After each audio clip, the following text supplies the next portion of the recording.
The 2026 New Economic Order, Tariff Shock, Hyperinflation, and the Money Printer Illusion. 7 things you need to know. 1. Trump tariffs the world. Will it trigger global hyperinflation? Poverty is a serious problem in many countries around the world. Throughout history, humanity has struggled to solve this difficult puzzle. However, entering the 2025-2026 period, the world is witnessing a new seismic shift. President Donald Trump is applying universal and reciprocal tariffs on almost the entire rest of the world. Imagine this: a 10% tariff applied globally, 25% to 50% aimed directly at neighbors like Canada and Mexico, and at times, a tariff rate hitting China as high as 145%. The average U.S. tariff rate has jumped to between 7.7% and 16.8%. The highest figure in 80 years. What's the result? The prices of goods imported into the U.S. have skyrocketed. Inflation in the U.S. is projected to creep up to between 2.7% and 4% in 2026. Every American household is now burdened with an extra $1,000 to $1,300 in living costs each year. Worse, many countries immediately launched retaliatory tariffs, creating a domino effect of imported inflation on a global scale. Many people have low incomes, few opportunities, and struggle to survive. It seems like a lot of problems stem from not having enough money. So an extremely nagging question is raised. Why don't governments of struggling countries just print more money to solve the crisis? Everyone becomes rich, everyone is happy, right? Well, this seemingly simple solution is not as easy as we think. Printing money and aggressive tariffs both push prices up. So, what is the real way out?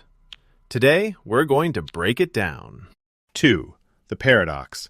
Print more money, but poverty remains. First, let's understand what happens when we print more money. If you ask your parents or teachers, they'll say it leads to inflation. Inflation is when prices rise because there's more money chasing the same amount of goods. Our economy is based on the law of supply and demand. When supply is high and demand is low, prices fall. But if supply is low and demand is high, prices go up, and that's called inflation. To understand this better, let's use a simple example with bread. Imagine a loaf of bread costs $5. There are 5 buyers, each with $5, and there are only 5 loaves of bread available. So, each person can buy 1 loaf for $5. Now, suppose the government prints more money and gives each person an extra $5. Now, everyone has $10. But there are still only 5 loaves of bread. With each person having $10, they want to buy 2 loaves instead of 1. However, the reality is there are still only 5 loaves, and the bakery can't produce more bread instantly. The baker sees people competing to buy bread and thinks, they can afford to pay more, so let's raise the price to make a bigger profit. So they raise the price from $5 to $10 per loaf because it's human nature to want more profit. In the end, everyone still only gets 1 loaf of bread each, but now they have to pay $10 for it.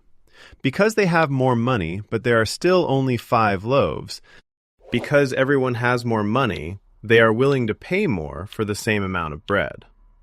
Let's apply this principle to modern life. Suppose the government gives every citizen $50,000. Immediately, you take that money to buy rare, collectible building sets or hunt down one-of-a-kind custom car parts. But the problem is, factories can't just churn out more toys or accessories instantly. Sellers see everyone holding wads of cash and automatically jack up the prices of those items 10 or even 100 times over. So, does printing more money make people richer? No, it doesn't help at all. And does this make the bakery richer? Not really. They make more profit at first, but remember that everyone has more money and is competing to buy bread from every bakery. The bakery wants to buy more wheat, but farmland is limited. Farmers can't meet the demand, leading to a rise in the price of wheat.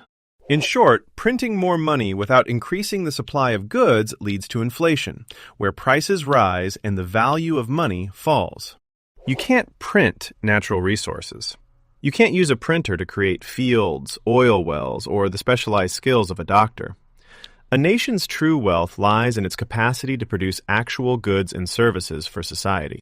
3. Historical hyperinflation. Terrifying disasters. It might sound like a foolish idea, and you're probably sure no country would ever do that. Well, some countries actually did, and it ended in disaster. And when inflation becomes extremely severe, it's called hyperinflation. Let's look at the Weimar Republic in the 1920s. Devastated by World War I, the government was completely broke. In a desperate attempt to pay its debts and cover expenses, the government engaged in reckless money printing. By November 1923, prices were doubling every few hours. A loaf of bread that cost 250 marks at the beginning of 1923 skyrocketed to 200 billion marks by the end of that year.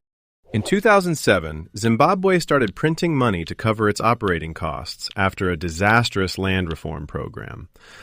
This reckless printing led to hyperinflation, where prices soared at a dizzying rate. By 2008, Zimbabwe's hyperinflation rate peaked at an unbelievable 89.7 sextillion% per year. That's the number 89.7 followed by 20 zeros. Or, more recently, Venezuela, the country with the world's largest oil reserves. When oil prices plummeted after 2008, the government couldn't stop its subsidies for fear of angering the populace. So they chose to continue funding subsidies by printing more money. This excessive money printing led to hyperinflation. Even into 2025, the inflation rate here remained at a horrific 269.9%, the highest in the world. The currency became so worthless that people threw it in the streets because it couldn't buy anything. 4. The poison pills governments often use. Faced with inflation, many governments continue to make mistakes. Why don't governments just legally ban price increases to stop inflation? If the government prints more money, but orders prices to remain fixed, disaster will strike in a different way. Goods would be wiped clean from shelves in minutes. Businesses would quickly go bankrupt. The result would be the formation of a black market, where goods are sold under the table at exorbitant prices. A sudden sharp increase in the minimum wage can have a similar effect. Restaurants are forced to raise their menu prices or lay off staff. This inadvertently reduces real purchasing power. To measure this, economists use the concept of a basket of basic goods. In countries like Brazil, the cost of a basket of essential foods has multiplied several times over. Although the numbers on the banknotes have increased, the amount of rice, beans, and meat people can buy has noticeably decreased. Inflation is like a silent thief.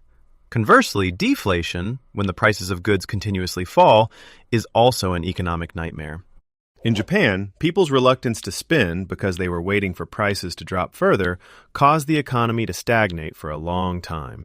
Additionally, when a country prints money to pay its public debt, the exchange rate will plummet, making imported goods more expensive than ever.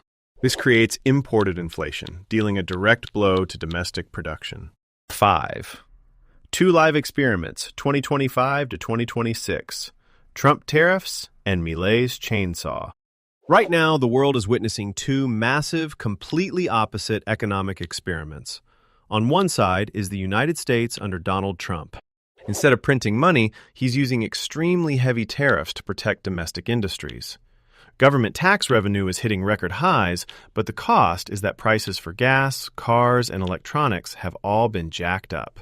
Imported inflation is on the rise, and in the long term, GDP could face downward pressure.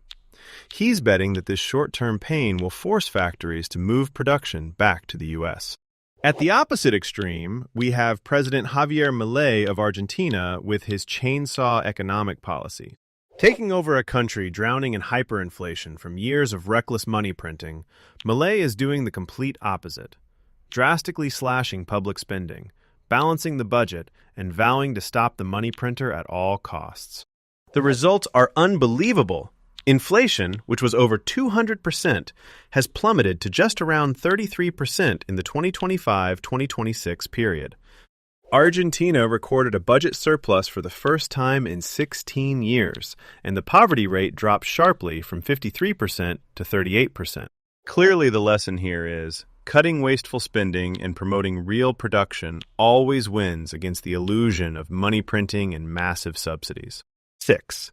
Why gold and an independent central bank matter. Many people suggest returning to a gold standard for currency. When money is backed by gold, the government cannot arbitrarily increase the money supply.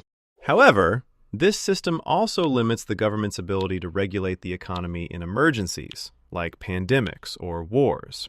More importantly, a central bank needs to be independent from the short-term political pressures of the government. Politicians often want to print money to fulfill campaign promises to please voters immediately. The role of central bankers is to keep the money supply in line with the growth rate of goods and services. 7. The real solution, the only path to sustainable prosperity. So, what is the best solution? The government should focus on creating real value.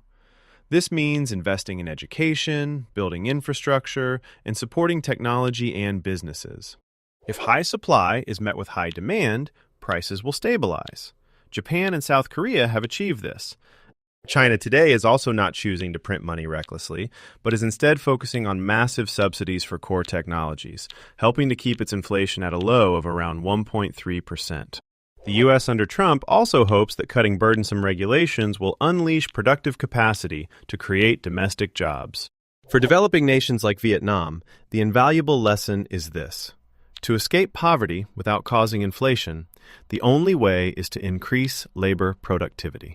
Investing in education and applying new technology helps businesses produce more goods at a lower cost. When supply is abundant, prices naturally become reasonable.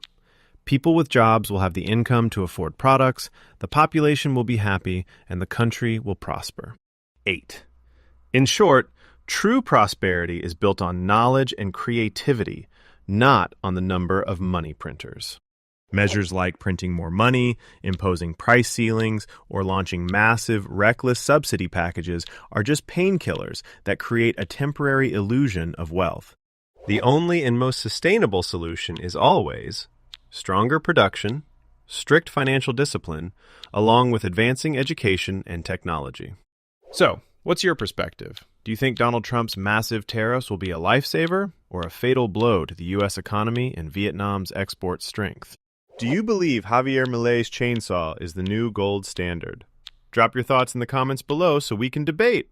Don't forget to like and share this video with your friends if you want our country's economy to grow through real strength instead of following the disastrous path of Venezuela or Zimbabwe. Subscribe and hit the notification bell so you don't miss our next episodes. Thanks for watching, and see you next time.